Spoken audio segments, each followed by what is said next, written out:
precoce, se ele já está sob efeito daquele agente tóxico, como que eu faço para eliminar o efeito do agente tóxico e quais antídotos que eu uso em que circunstâncias, que não são em todos os agentes tóxicos que vão ter um antídoto. Quando que eu penso que tem uma intoxicação? Então o cara bateu na emergência lá, às vezes, né, ele não vai te contar, né, que ele tentou suicídio, ou que ele abusou de determinada substância, ou que ingeriu determinada substância, às vezes você vai ter que colher isso de forma indireta. Mas quando que eu penso para deixar ali na manga a hipótese diagnóstica de intoxicação por um caso? Em todo paciente rebaixado, com alterações de nível de consciência, de que você não tem uma outra explicação para aquilo. Então você está investigando lá distúrbio eletrolítico, um AVC, qualquer outra coisa, começou a eliminar outras hipóteses, pensar em intoxicação. A mesma coisa vale para as convulsões, principalmente naquelas convulsões no paciente não epilético, né? Acidose metabólica sem explicação, então aquele paciente não está séptico, não tem nada, e de repente você acaba descobrindo uma acidose metabólica nele. Toda arritmia súbita e estranha num paciente sem antecedente, tá? De doença cardíaca ou de arritmia, obviamente qualquer paciente com histórico de tentativa de suicídio, e é ótimo lembrar de intoxicação toda vez que você não conseguir chegar a um diagnóstico preciso, tá? E, de novo, vai valer fechar a síndrome clínica, que a gente vai ver como fechar síndromes clínicas. Aqui é um painel geral para vocês entenderem que a gente vai, grosso modo, a gente vai esmiuçar isso ao longo do tempo, tentar separar esse paciente em dois grandes grupos de drogas. Aquelas drogas que geram excitação fisiológica e aquelas drogas que geram depressão fisiológica. Dentro dos grupos de drogas que a gente vai ter um perfil de agitação fisiológica, excitação fisiológica, que isso a gente vai ver baseado em nível de consciência, frequência cardíaca, respiratória, PA, temperatura, né? Tá tudo para cima nessas síndromes excitatórias. O que a gente tem, grosso modo, aqui? Os anticolinérgicos, as drogas simpatomiméticas, né, que a gente vai lembrar muito da cocaína, das anfetaminas, os alucinógenos, principalmente nas drogas de abuso, aí o êxtase entra muito, e sempre lembrar que nesse grupo aqui a gente nunca pode descartar a possibilidade de uma abstinência a alguma droga. Já no grupo onde o aspecto fisiológico está deprimido, eu tenho que lembrar do álcool, até porque, né, não vai ser tratado nessa aula especificamente de intoxicação por álcool, mas ainda é uma coisa muito incidente, prevalente na população. Mas a gente tem que lembrar dos sedativos hipnóticos, né, que principalmente aqui são os benzodiazepínicos, os opioides e as drogas colinérgicas, que aqui a gente destaca o chumbinho, tá? Que é um carbamato, ok? Então, grosso modo, a gente vai tentar separar esse paciente em dois grandes grupos, e à medida que a gente for discutindo as síndromes tóxicas um pouco mais para frente, a gente vai aprender como separar ainda mais para encaixar em cada um desses quadradinhos aqui e facilitar o diagnóstico. Alguns cuidados a gente tem que ter com algumas drogas, elas também a gente vai tratar delas ao longo de todos, não só dessa aula principal, mas das aulas complementares, porque tem efeitos mistos ou efeitos mais específicos. Então, vamos lá. Antidepressivo tricíclico, e é um dos temas que a gente vai tratar nessa aula, porque é uma das síndromes mais complicadas, mas é uma das mais frequentes da gente pegar. Cumarínico, porque é uma coisa focada em sangramento. O lítio, porque eu tenho características crônicas e agudas da intoxicação do lítio, tá? Amanhã a gente vai falar. O paracetamol, que também tem aspectos bastante específicos, e o monóxido de carbono, que também tem aspectos bastante específicos. As outras drogas que estão aqui em azul, elas também têm efeitos específicos, só que hoje em dia são muito mais raramente encontradas em casos de intoxicação em PS, então a gente não precisa abordar com tanta frequência. Mas só para vocês saberem, grosso modo, os metais pesados hoje acabam caindo muito mais nas intoxicações crônicas em ambiente industrial. O metanol é bastante raro. E o salicilato sem metformina é só para destacar que são aquelas causas das acidoses metabólicas inexplicáveis. São drogas que, quando ingeridas em grande quantidade, vão gerar uma acidose metabólica e, em geral, se você não tem outro diagnóstico, são as drogas para você pensar.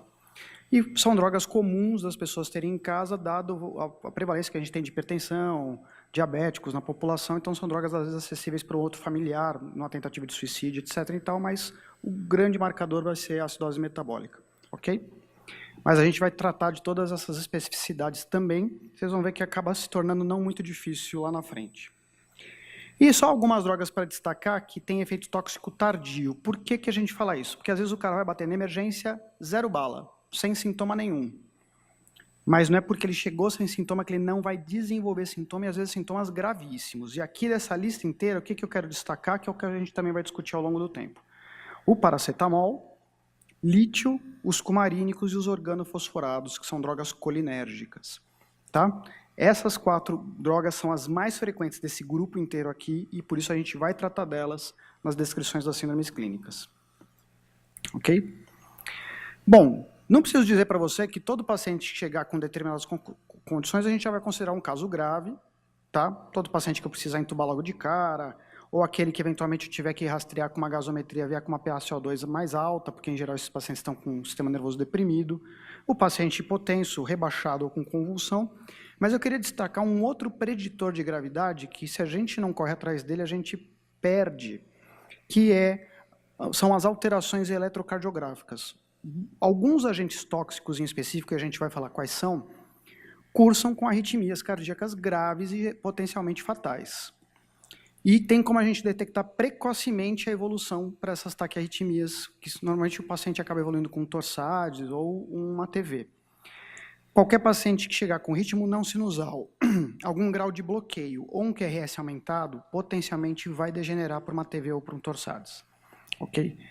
Aqui já bota uma conduta quase que obrigatória para a gente nas intoxicações, que é faça um eletrocardiograma de todo paciente na chegada que você suspeite que intoxicação seja uma potencial causa do diagnóstico dele.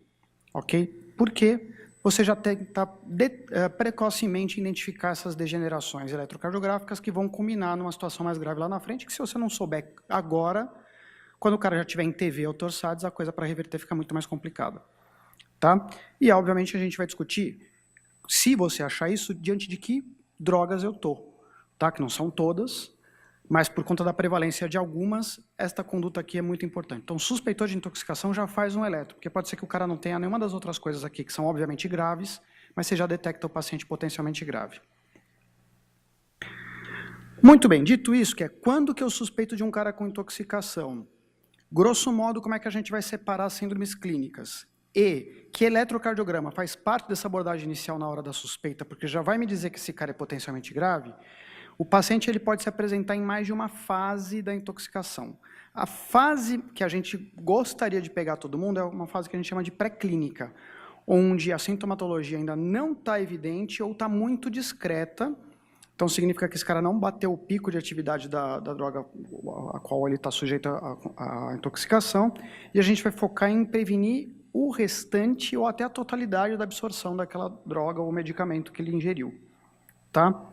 E, obviamente, mantendo o suporte o tempo todo.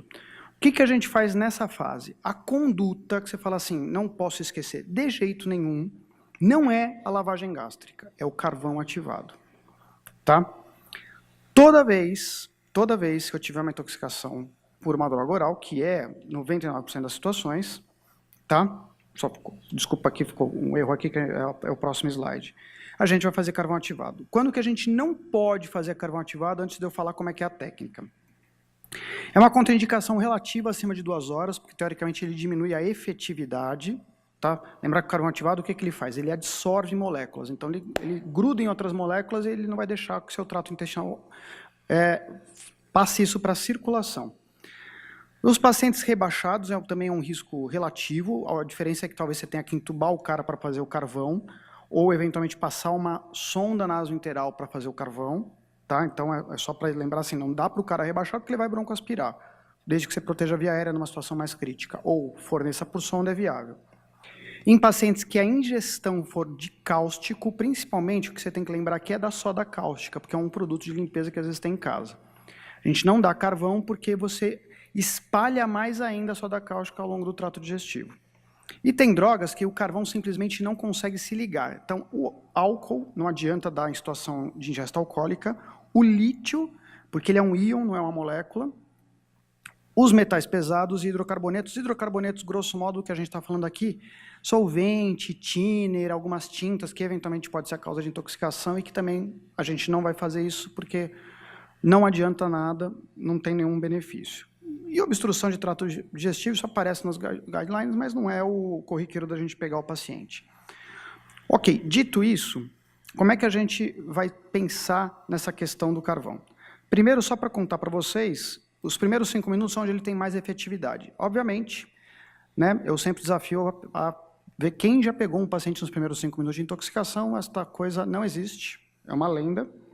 Com 1 hora, a efetividade dele já cai para 50% a 75%, e ela é variável a depender da droga acima de 2 horas. Por isso que a gente fala que acima de 2 horas talvez não valha a pena, mas a gente acaba fazendo, porque sempre tem algum resto ali de droga para absorver, então compensa. A técnica, só para quem nunca viu o carvão ativado, ele é um pozinho preto, assim, muito fininho, super granulado. Tá? Em geral, a gente vai dar uma dose de 50 gramas para um adulto. Você pode dar até 1 grama por quilo, mas se você quiser lembrar uma dose fixa, dar 50 gramas para um paciente adulto é suficiente para absorver qualquer droga. E a diluição é, cada grama, eu vou colocar em 10 ml de água. Água. Você vai misturar na água, vai ficar uma água preta, assim, parece suja, e é aquilo que o cara vai beber. Lembrar que tem paciente que fica nauseado, então é só observar isso com calma, né? Normalmente a gente acompanha o paciente tomando aquilo, e obviamente no cara rebaixado você ou entubou porque o Glasgow estava muito baixo, ou você passou uma sonda para fazer isso, que também é possível, diluir na mesma forma, a diferença é que você vai aspirar num seringão e injetar via sonda. Tá? Não precisa fazer nada diferente, não precisa diluir em outras coisas. Às vezes em área pediátrica eles diluem em alguma coisa diferente, tipo num suco, alguma coisa, diminui um pouco a efetividade do carvão, mas é para facilitar a criança a beber. No adulto, a gente não recomenda que seja diluído em qualquer outra coisa, para garantir a efetividade da absorção. Tá? E não precisa diluir também soro fisiológico, soro glicosado. Inclusive, se você já tentou tomar soro glicosado, mesmo o soro a 5%, você vai descobrir que é horroroso o sabor daquele treco. Parece que está lambendo açúcar, por mais que seja 5%, então o cara nauseia mais ainda, por isso que a gente dilui em água mesmo. E a lavagem, Lucas, que a gente sempre ouve falar da lavagem, ela existe como conduta, mas a gente hoje em dia não faz mais como rotina. Por quê? A situação da lavagem é muito controversa. Em muitos lugares se faz a lavagem da forma errada, que é passando uma sonda nasogástrica normal e tentando fazer a lavagem. Nem adianta fazer dessa forma. Por quê? Só funciona quando eu passo a sonda de lavagem, que é o Fouché, que é uma sonda específica, que ela é da largura de 1 polegar. Por que tem que ser dessa largura? Porque, supostamente, tem que voltar pedaço de comprimido por ela. Então não adianta eu passar uma sonda fina e achar que vai voltar alguma coisa por ela, você vai perder tempo. Então a lavagem gástrica, da forma correta, ela acaba induzindo a muito problema. Da perfuração de septo nasal, o cara broncoaspira porque é intolerável quase na garganta, por conta de reflexo vagal que acaba gerando arritmia, da laringoespasmo. É uma tragédia. Então, assim, hoje em dia, situações raríssimas que a gente faz. O que a gente acaba fazendo hoje em dia na área pediátrica, acaba fazendo com a sonda normal, quando a gente sabe que o que a criança ingeriu é líquido. Porque aí dá para fazer com uma sonda de calibre menor mesmo, não tem problema.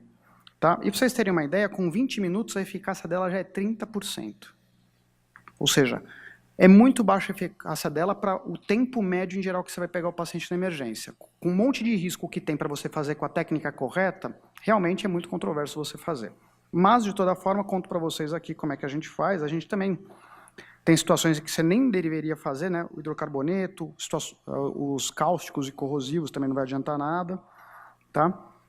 Mas se você uma vez